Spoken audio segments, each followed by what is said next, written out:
మా తమ్ముడు అందరూ లవర్స్ గురించి ఏదో మంచి మాట చెప్తాడంట, మరి వినండి అందరు ఒకసారి. బ్రో, మీరు ఎవరికైనా ఎక్కువ ప్రేమ చూపించిననుకో అమ్మాయి ముందు చీప్ అయిపోతారు.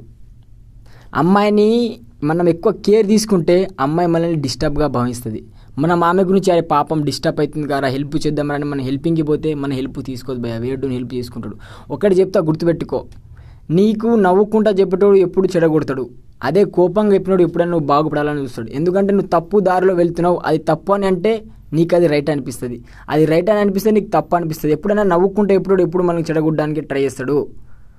ఎప్పుడు కోపంగా చెప్పేటోడు నీ లైఫ్ని సెట్ చేసుకోవడానికి చెప్తాడు. వానికి ఏం వద్దు, ఒకటే చెప్తా, ఎప్పుడైనా నువ్వు హ్యాపీగా ఉండు, అది నాకు చాలు. మంచి మాటలు చెప్పిండు మా తమ్ముడు. కానీ నిజంగా నీ ఏజ్కి నీ లవ్కి అసలు నాకైతే ఏమనిపించలే. మనం ఇప్పుడున్న ఏజ్లో మన అమ్మ నాన్నల్ని సరిగ్గా చూసుకోవాలి. ఫస్ట్ వాళ్ళు మనకు ఇంపార్టెంట్, వాళ్ళకి ఇంపార్టెన్స్ ఇచ్చిన తర్వాతనే నెక్స్ట్ ఏదైనా స్టెప్ వేయాలి.